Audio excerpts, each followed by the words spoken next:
Desejo a todos uma boa noite.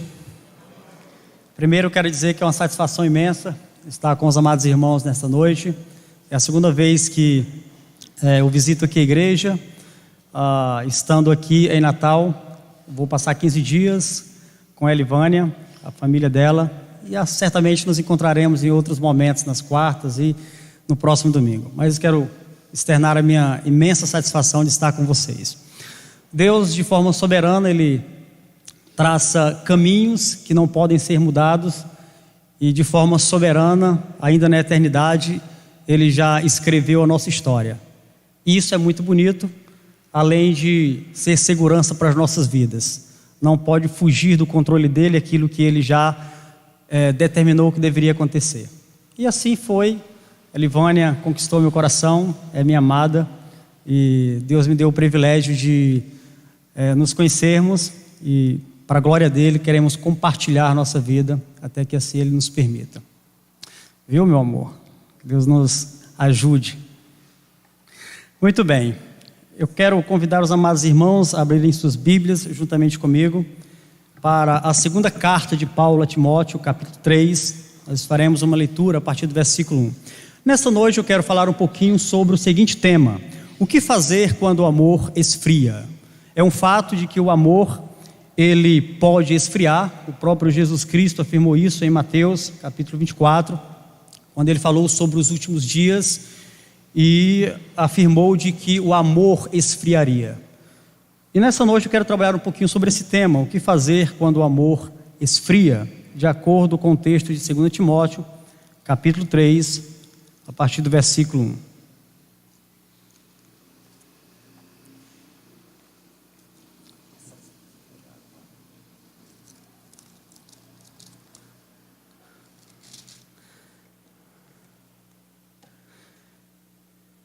Segunda carta de Paulo a Timóteo, capítulo 3, a partir do versículo 1, diz desta maneira: sabe, porém, isto: nos últimos dias sobrevirão tempos difíceis, pois os homens serão egoístas, avarentos, jactanciosos, arrogantes, blasfemadores, desobedientes aos pais, ingratos, irreverentes, desafeiçoados, implacáveis, caluniadores, sem domínio de si, cruéis, inimigos do bem, traidores, atrevidos, enfatuados, mais amigos dos prazeres que amigos de Deus, tendo forma de piedade, negando-lhe entretanto o poder.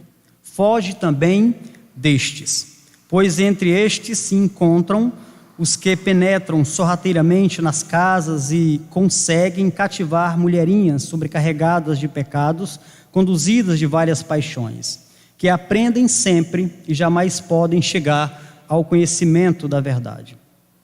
E do modo porque Janes e Jambres resistiram a Moisés, também estes resistem à verdade. São homens de todo corrompidos na mente, réprobos quanto à fé. Eles, todavia, não irão avante, porque a sua insensatez será a todos evidente, como também aconteceu com a daqueles. Tu, porém, tens seguido de perto o meu ensino, procedimento, propósito, fé, longanimidade, amor, perseverança. As minhas perseguições e os meus sofrimentos, quais me aconteceram em Antioquia, Icônio e Listra, que variadas perseguições tenho suportado, de todas, entretanto, me livrou o Senhor. Ora, todos quantos querem viver piedosamente em Cristo Jesus serão perseguidos, mas os homens perversos e impostores irão de mal a pior, enganando e sendo enganados. Vamos orar. Eterno Deus, neste momento, nós pedimos ao Senhor que nos ajude a compreender a Tua Palavra, ilumina nossas mentes e nossos corações, para que possamos entender a Tua revelação de maneira simples. E ao mesmo tempo te peço que nos dê força e condição para colocarmos em prática a Tua vontade no nosso viver. Porque também sabemos que sem o Teu auxílio não somos capazes de te glorificar. Esta é a minha oração, em nome do Teu Filho Jesus, amém. O que fazer quando o amor esfria? É o tema que trabalharei nesta noite. E gosto eu gosto de pensar de que existem dois meios que nós podemos aprender. Nós podemos aprender por meio de exemplos e também por meio de exposição.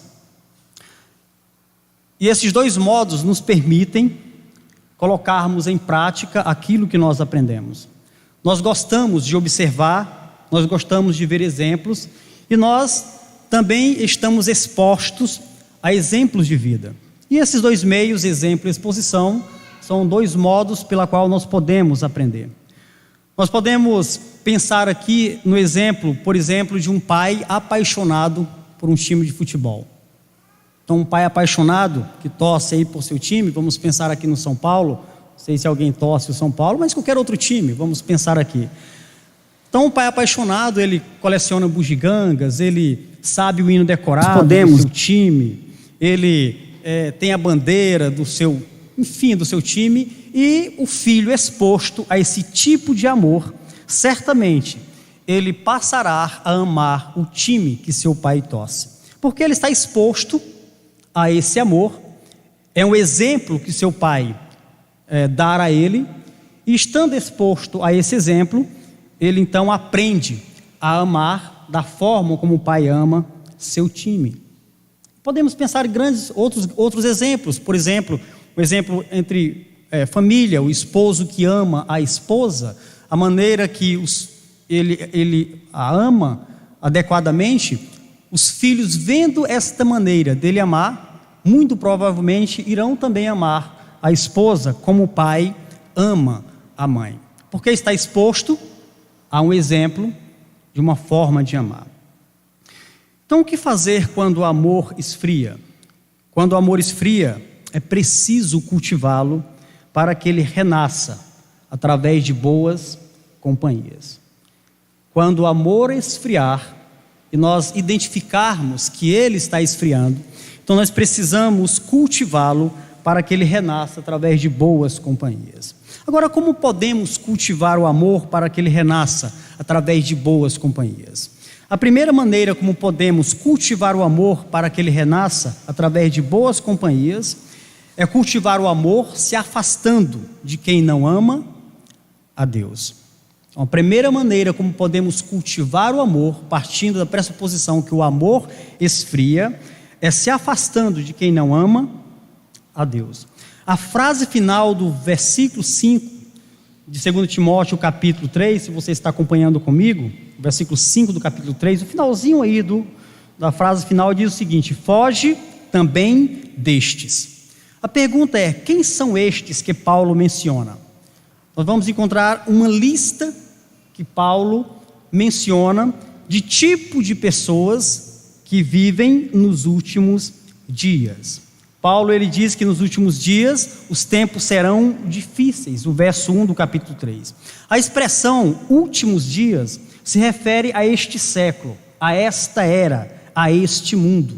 É a mesma expressão usada pelos discípulos em Mateus capítulo 24 e versículo 3, quando eles perguntam a Jesus sobre a consumação do século e que sinal haveria para observarem do retorno dele e do fim do mundo, do retorno dele e do fim do mundo. E aí ele passa a mencionar vários sinais que deveriam ser observados.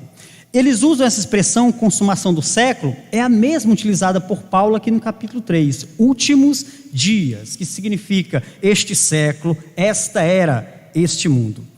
Esta era, este século, nós podemos dividir, pensando aqui, numa partida de futebol. É esse tempo que nós vivemos, mas vamos pensar numa partida de futebol. Então, nós estamos no segundo tempo, estamos já aí nos minutos finais, estamos aí já nos 45 minutos e alguns segundos para concluir a partida e chegar ao fim daquela partida de futebol. Então, pensando-se dessa maneira, os últimos dias seria mais ou menos isso. Nós já estamos vivendo os últimos dias. E Paulo diz que os últimos dias serão tempos difíceis, que seriam dias complicados para viver. Inclusive essa expressão, além dessa passagem, só aparece uma segunda vez, na verdade é uma primeira ocorrência, em Mateus 11 e versículo 11, quando se fala de um demoniado e que ele está furioso, ele está violento. Essas duas passagens expressam a mesma ideia, para falar de um tempo difícil.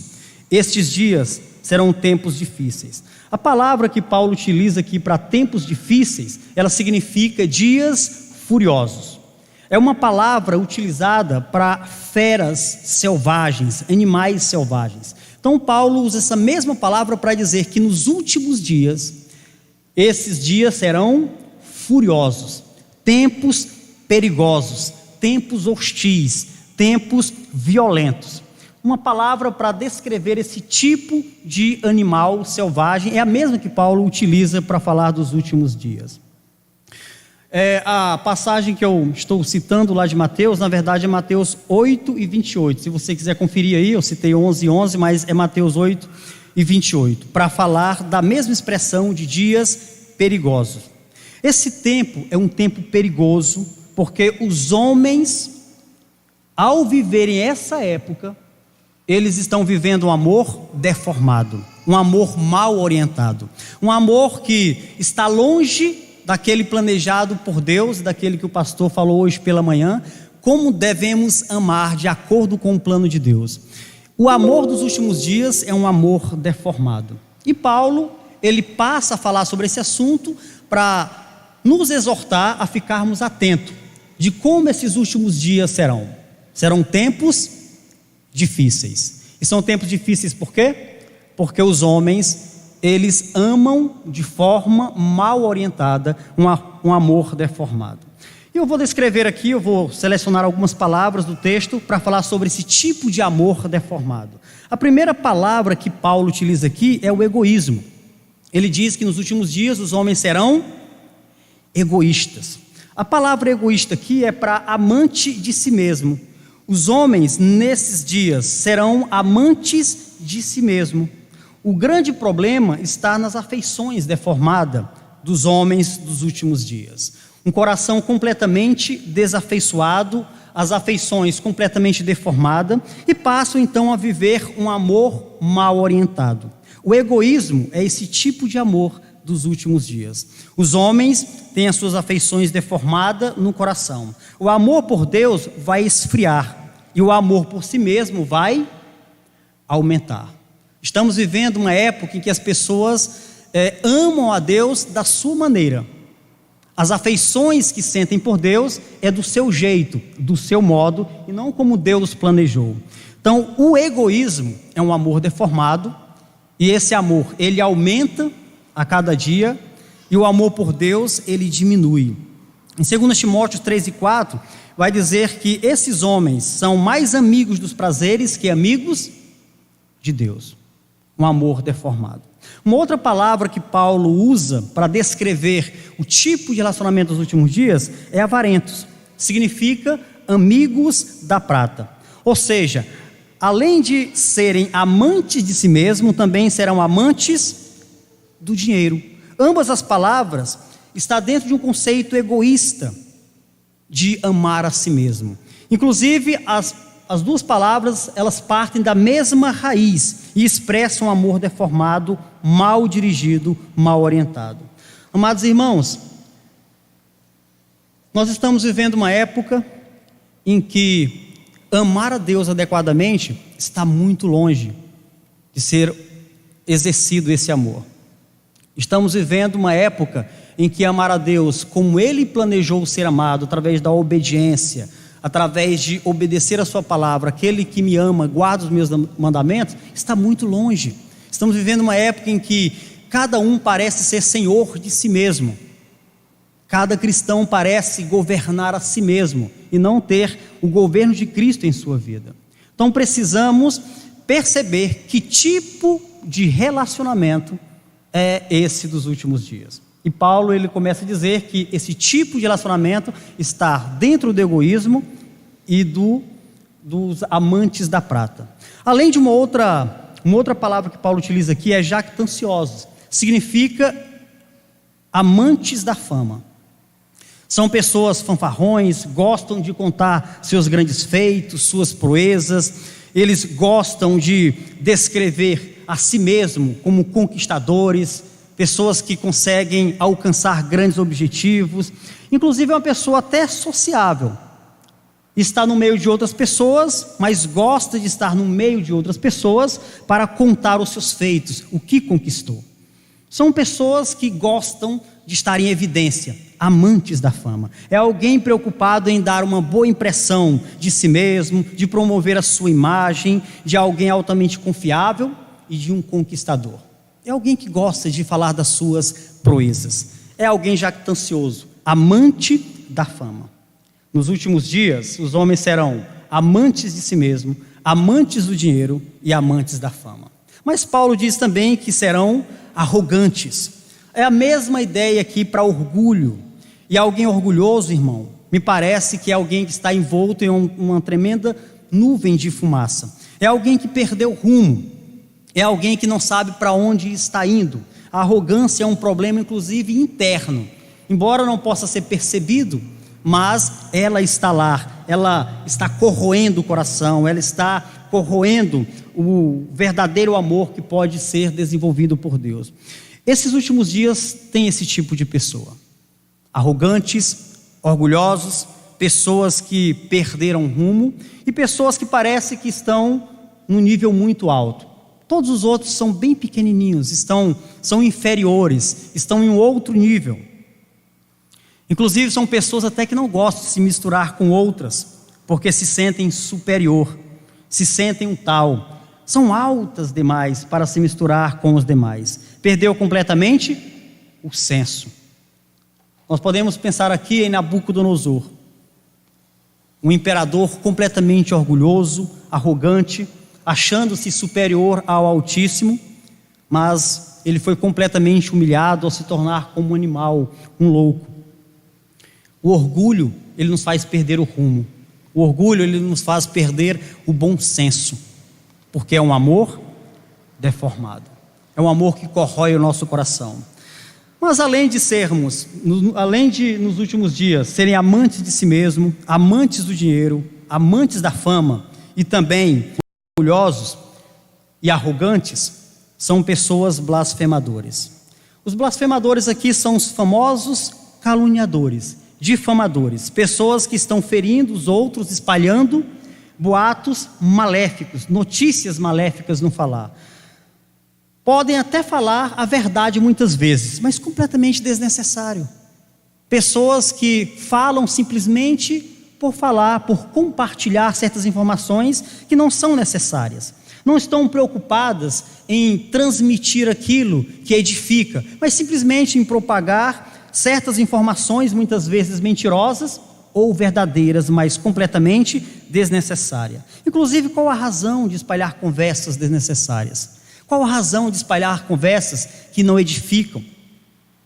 Então precisamos ter cuidado que nos últimos dias, as pessoas com quem convivemos e nos relacionamos, estão muitas vezes vivendo um amor deformado.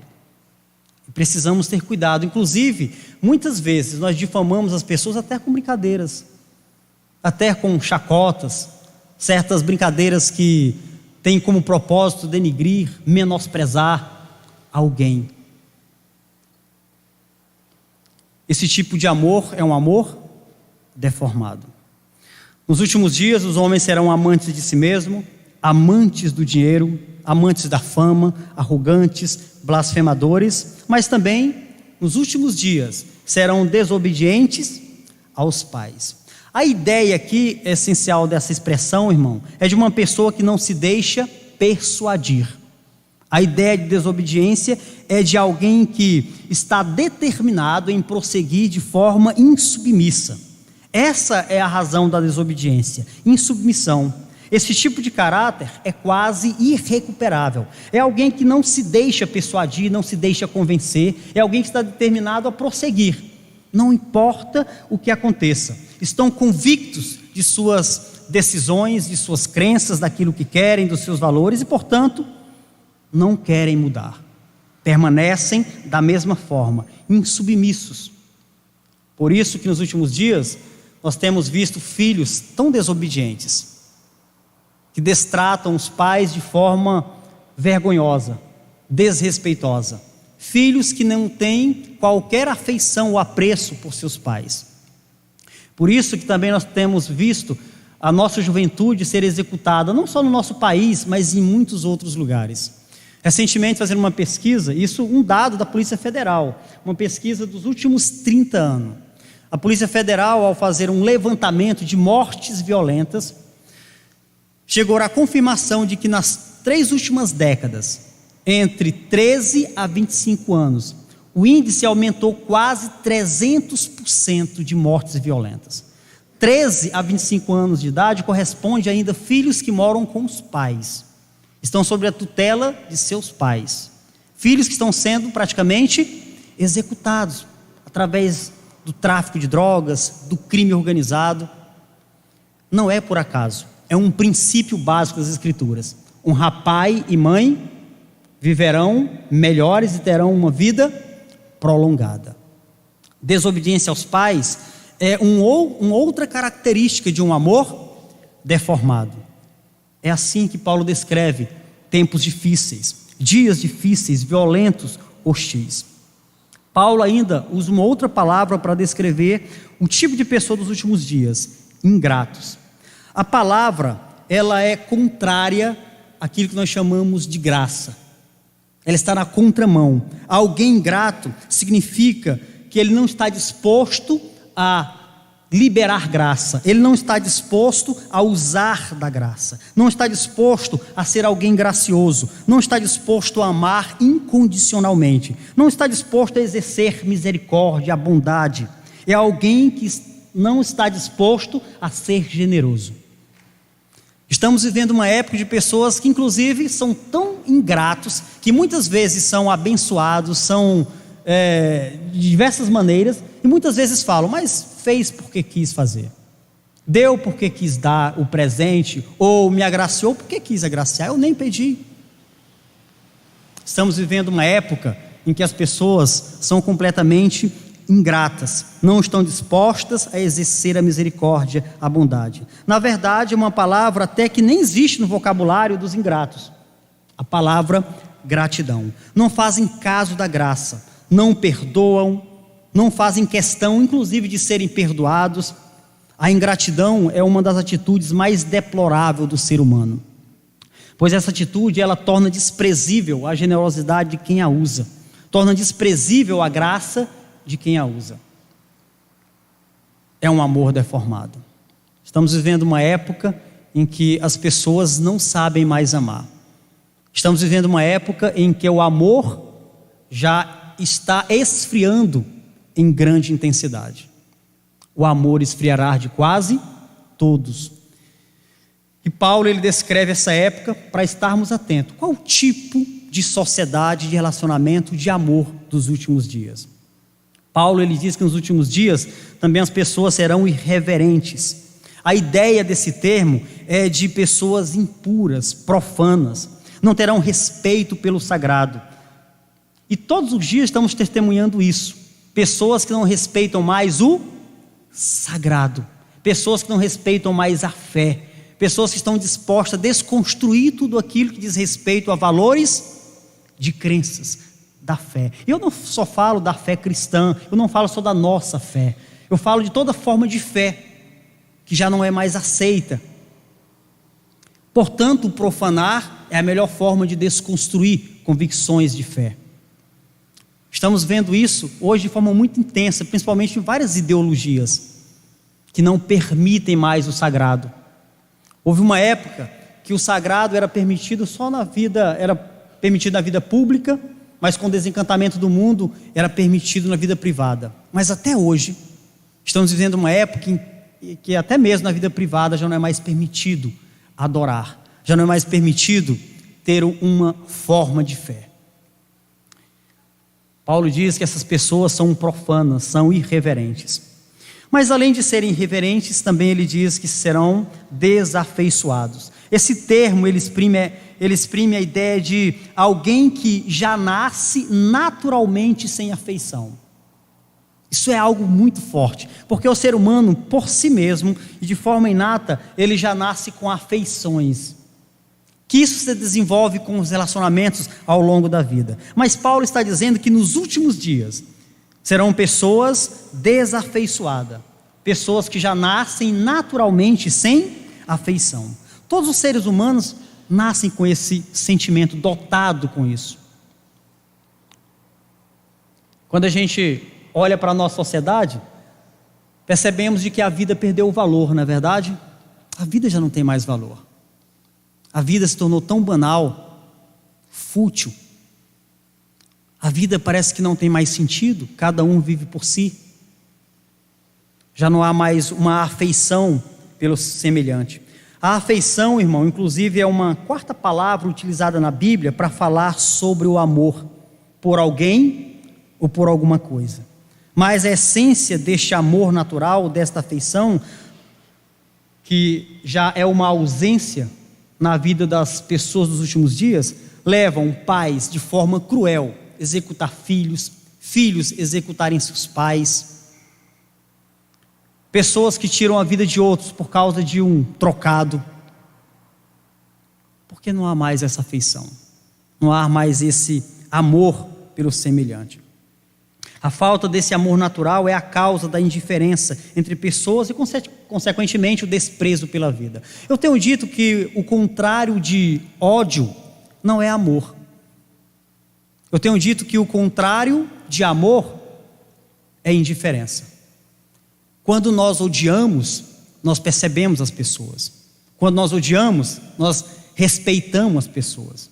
Nós respeitamos o nosso inimigo, se é que nós temos algum inimigo. Nós respeitamos.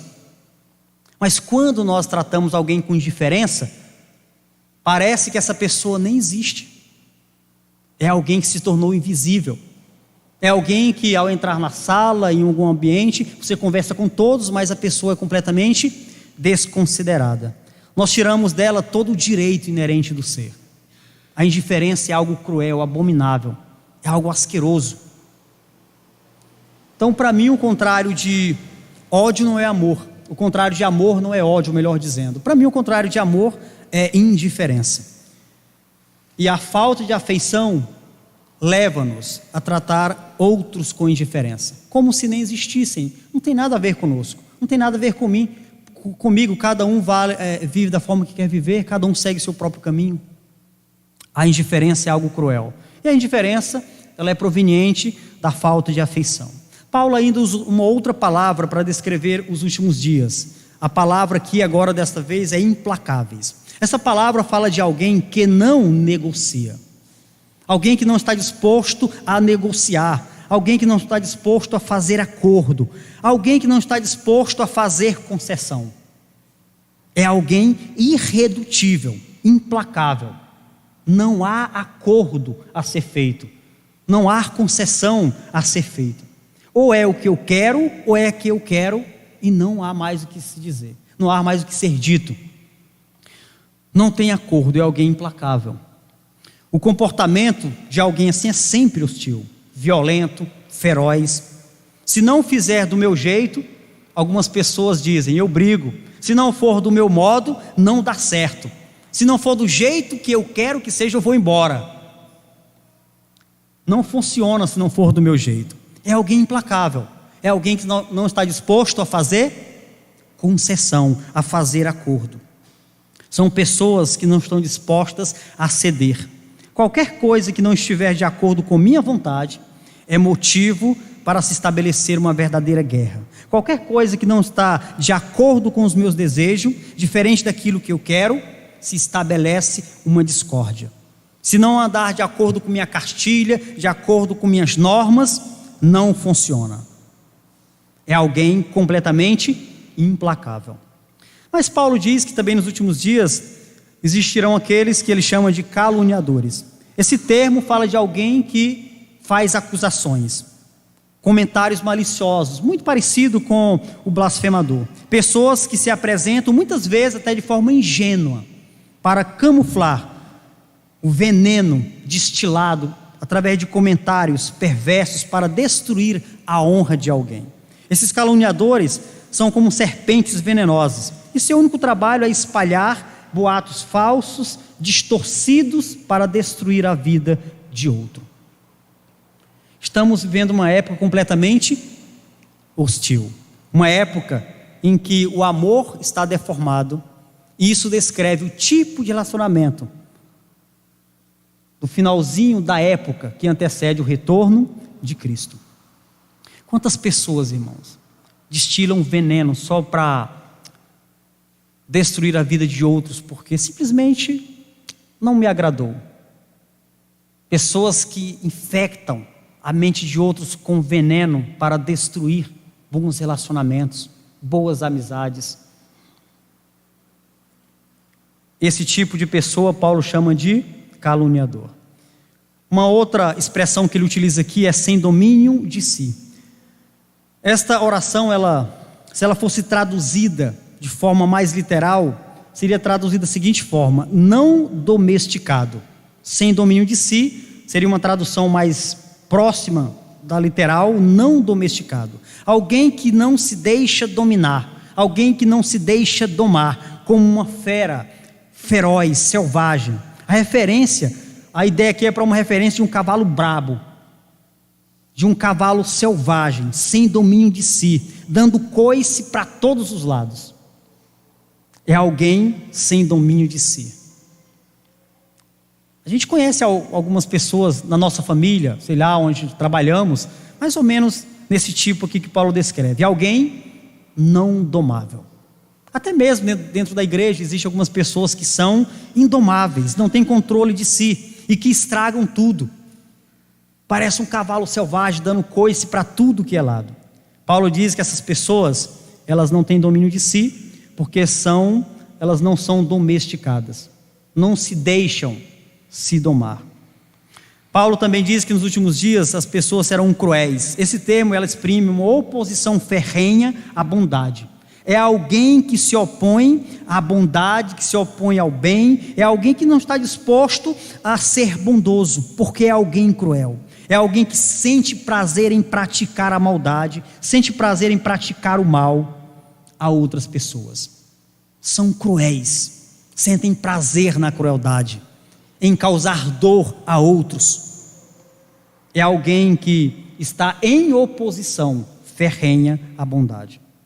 Paulo também diz que nos últimos dias serão traidores. A ideia é de alguém que trai outra pessoa, e para mim a traição é uma atitude tão abominável, porque a traição ela só pode ser feita com quem você conhece.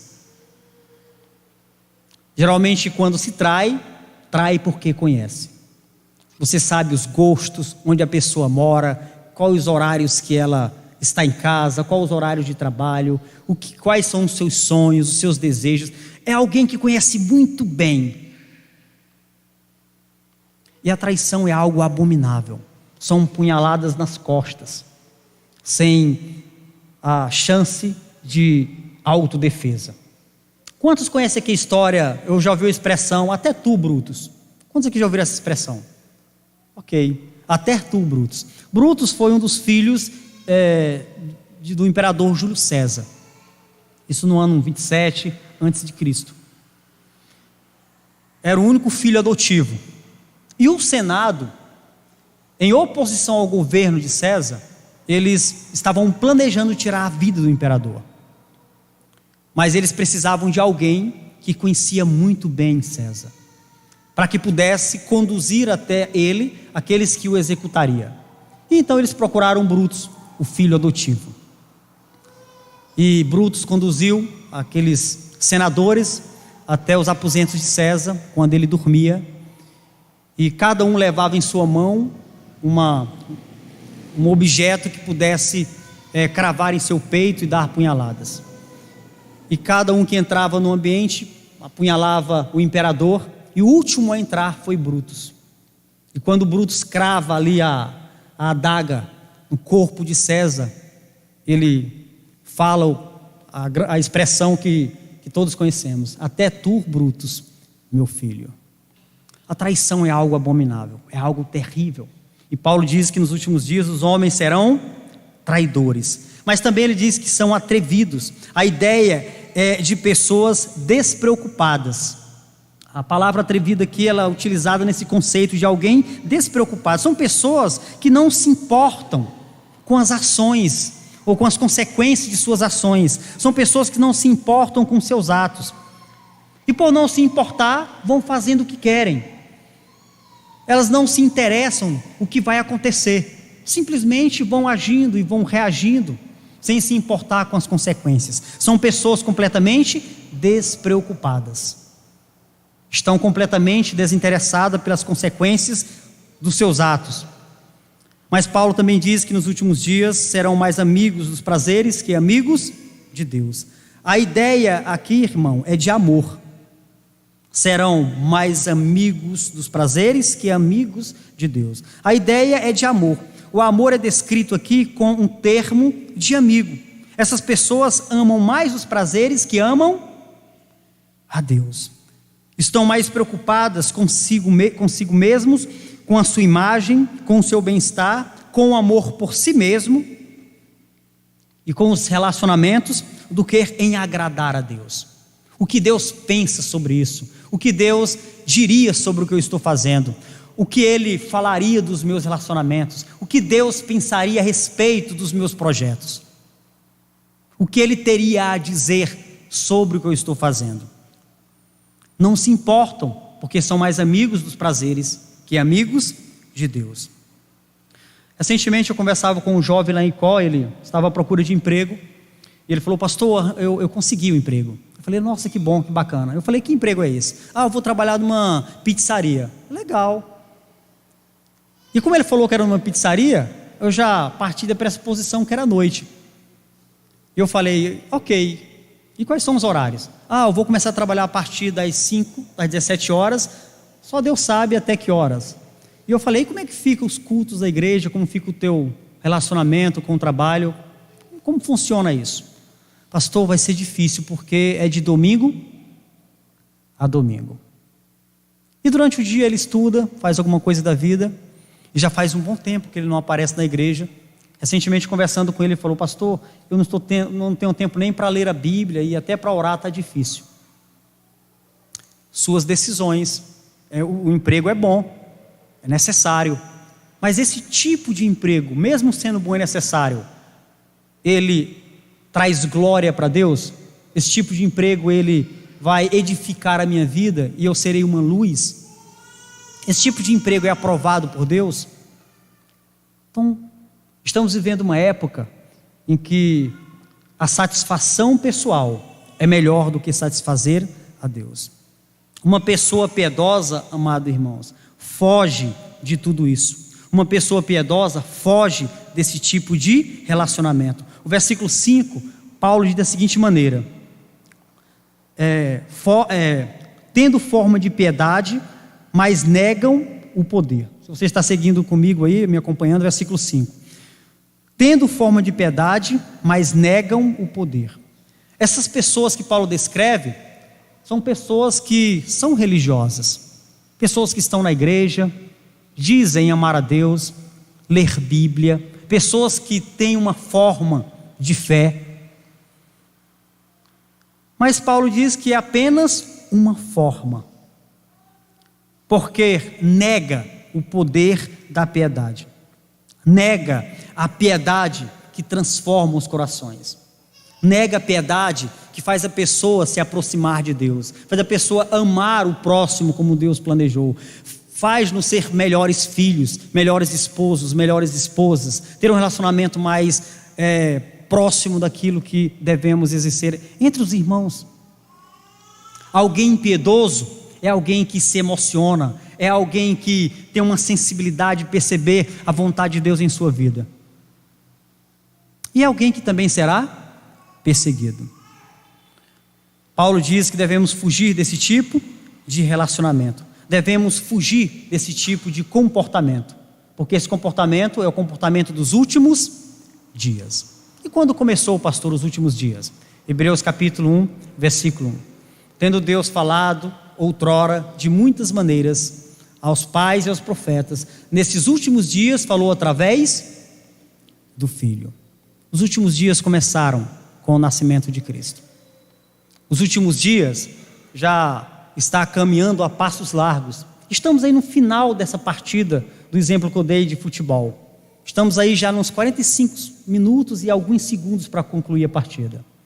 E Paulo diz que esses últimos dias serão dias perigosos, dias ferozes, dias violentos, porque o amor será um amor deformado, mal orientado, um amor distorcido, um amor que nos afasta de Deus, porque nos leva a um prazer pessoal sem querer agradá-lo. O que fazer quando o amor esfria? Quando o amor esfriar e detectarmos que o amor está esfriando, devemos nos afastar de pessoas que não amam a Deus.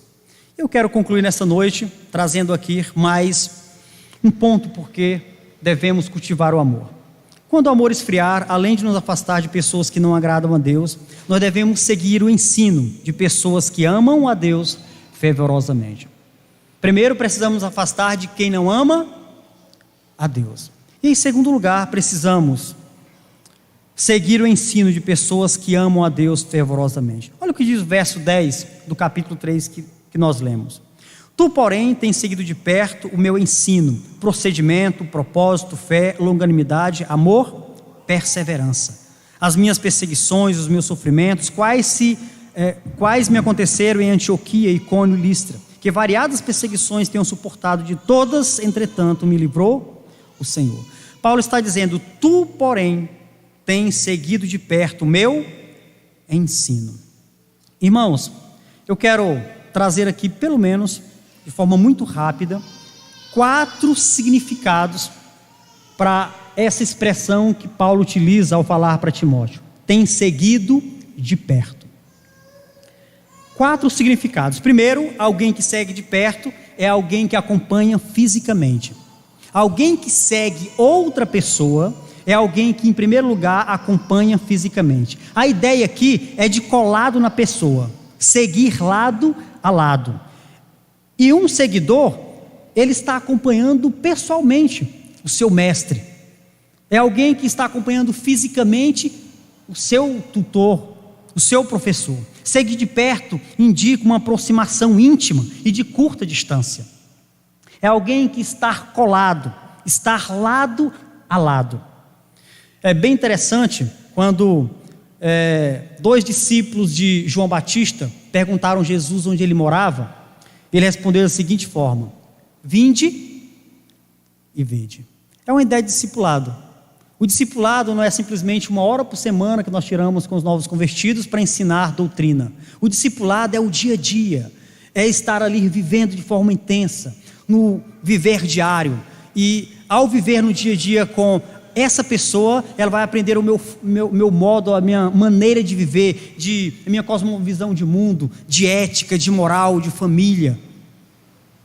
É a ideia de seguir lado a lado. Então, alguém que está acompanhando o ensino de outra pessoa, primeiro é alguém que está seguindo fisicamente, acompanhando fisicamente. Mas, além de acompanhar fisicamente, é alguém que acompanha mentalmente.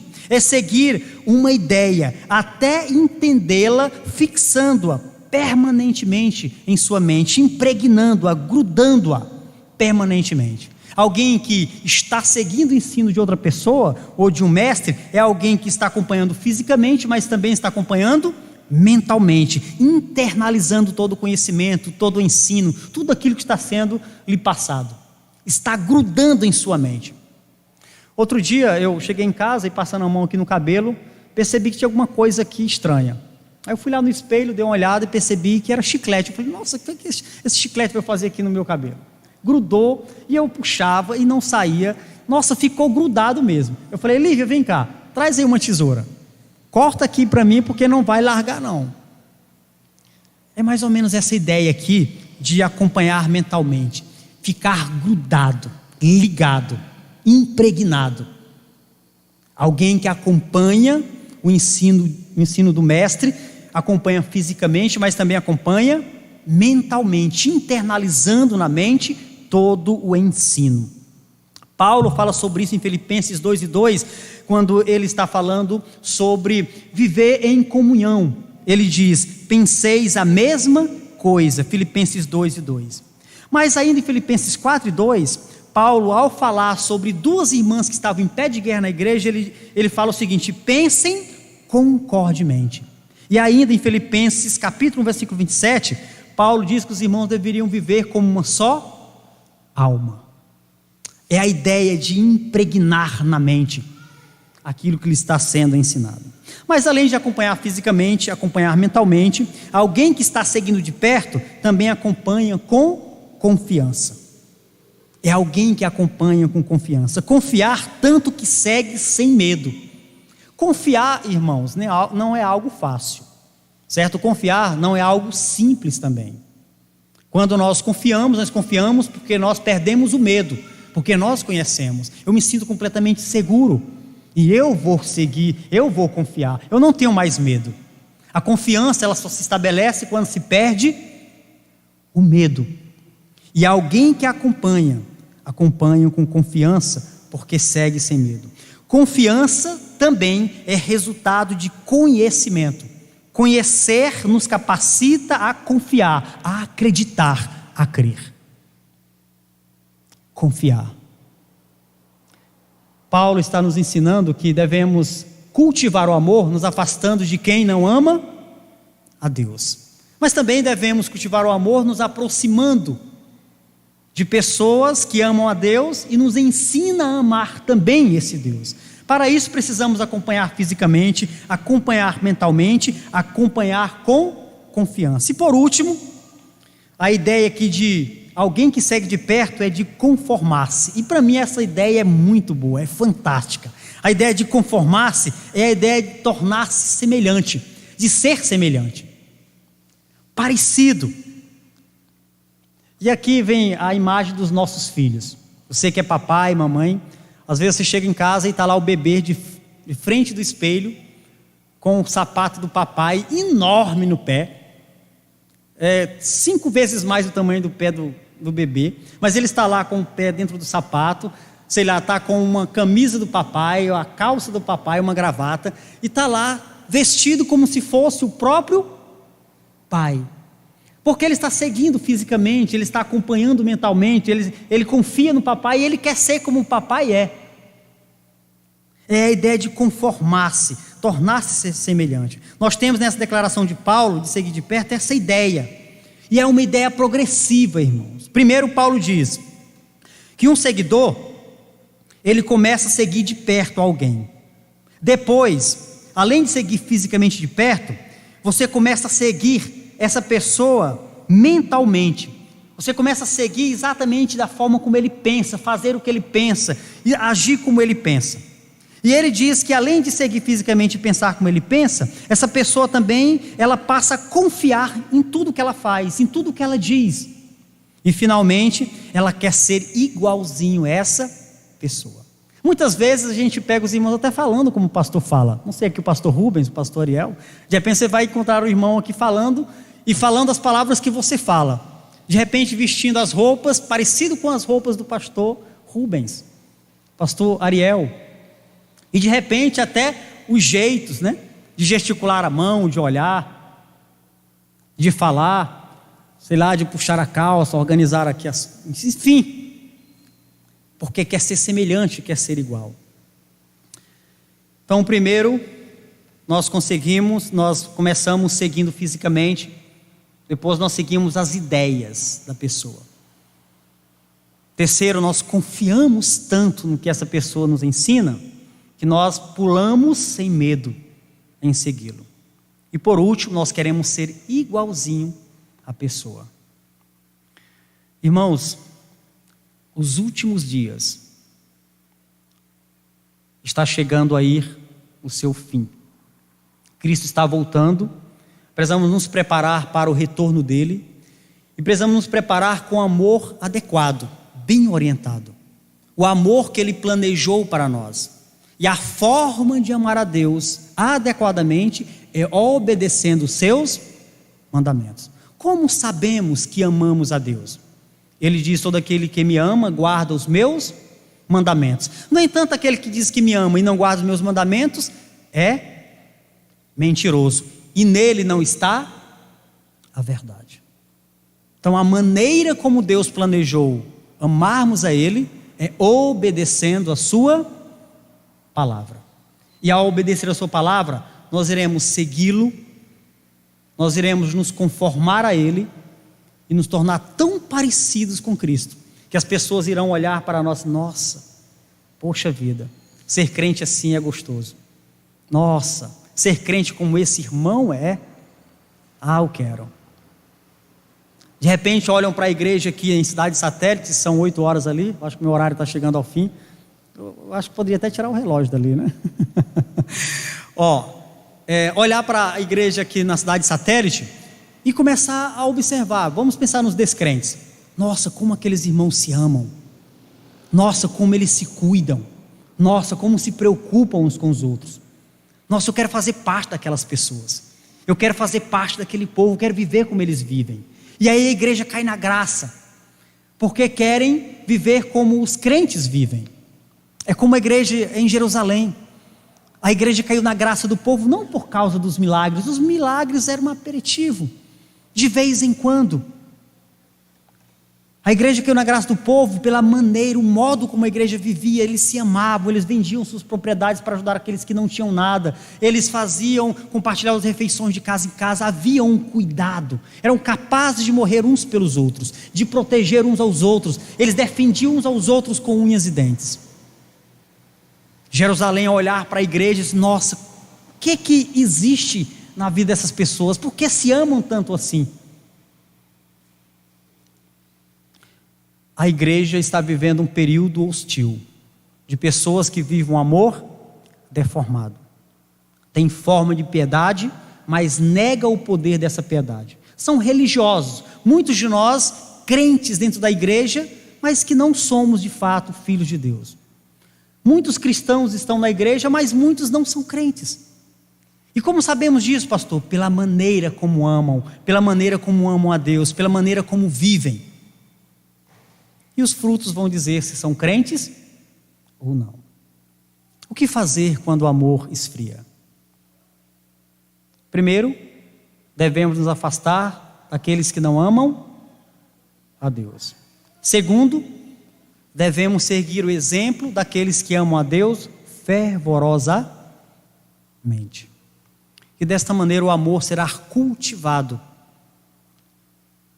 em nossa vida. Que Deus possa nos ajudar a colocarmos em prática a sua palavra. Amém? Ó Deus, muito obrigado, porque nessa noite o Senhor falou aos nossos corações. Nós te agradecemos pela maneira como o Senhor tem se revelado às nossas vidas através da tua palavra. O Senhor não esperou que descobríssemos a maneira de te amar, mas o Senhor revelou para nós como deseja ser amado. E nos deixou na sua palavra como nos últimos dias serão os relacionamentos e como devemos fugir desse tipo de relacionamento que te desagrada e que não te glorifica. Portanto, Deus nos dá força, coragem, condição de colocarmos em prática a tua vontade e desta maneira te glorificar e desta maneira te honrar no nosso viver diário. Nós te agradecemos por isto, em nome do teu Filho Jesus. Amém. Passa a palavra ao dirigente.